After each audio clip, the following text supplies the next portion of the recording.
இப்ப வந்து உங்களுக்கு மூன்றாம் கட்ட பட்டியல்ல உங்க பேர் வந்திருக்கு, வந்து அறிவிச்சிருக்காரு. ஒரு ரசிகர் மன்றமா இருந்து அதுக்கப்புறம் மக்கள் இயக்கமா மாறி இப்ப வந்து கட்சியில இருக்கக்கூடிய பொறுப்பு அதிகாரப்பூர்வமா வந்திருக்கு. எப்படி ஃபீல் பண்றீங்க? அதாவது நாங்க ஆரம்ப காலத்துல இருந்து, அதாவது நான் 98ல இருந்து இந்த ரசிகர் நற்பணி மன்றத்தை வைக்கேன். அப்படி படிப்படியா வளர்ந்து தேனி நகர தலைவரானேன், அடுத்து இளைஞர் மாவட்ட தலைவரானோம், அடுத்து தேனி மாவட்ட தலைவரானோம் மக்கள் இயக்கத்தில். இன்னைக்கு நான் ஒரு சாதாரண விவசாய கூலி. தேனி மாவட்டம் எங்க மாவட்டம் சின்ன ஒரு மாவட்டம். ஒரு சாதாரண விவசாய வீட்டில் பிறந்து ஒரு பெரிய படிப்பு வசதி எல்லாம் குடும்பம், எங்க அம்மா அப்பாவெல்லாம் சரிங்களா. அப்படி ஒரு குடும்பத்துக்கு பிறந்து உழைப்பால் ஒருத்தன் மனுஷன் அடிமட்டத்து தொண்டை கூட ஒருத்தன் ஒரு மிகப்பெரிய கட்சியோட மாவட்டத்தில் வரலாம்னு இருக்குது. தமிழக வெற்றிகள் முக்கியமான காரணம் என்னன்னா, எப்பயுமே இளமை ரசிகமன்றம் ஈஸியாக எடுத்துக்கிட்டாங்க. ஒரு ஆரம்பத்தில் ரசிகமன்றம் சின்ன வேறு மாதிரி இருக்கேன்.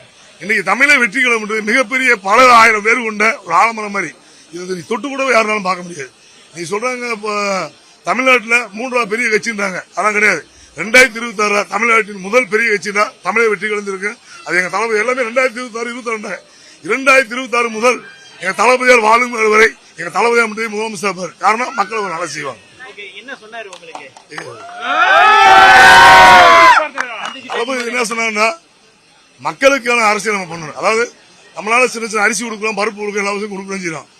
அதிகாரத்துக்கு போனா மட்டும் மக்களுக்கு அடிப்படை வசதி நம்ம செஞ்சு வர முடியும்.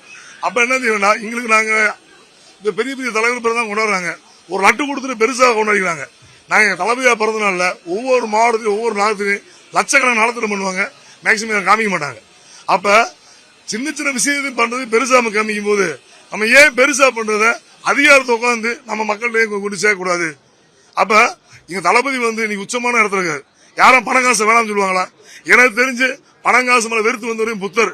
எங்க தளபதியார் வந்து இந்த காலத்துல 300 கோடி வேணாம் சொல்றது நவீன கால புத்தர் எங்க தளபதியாரு.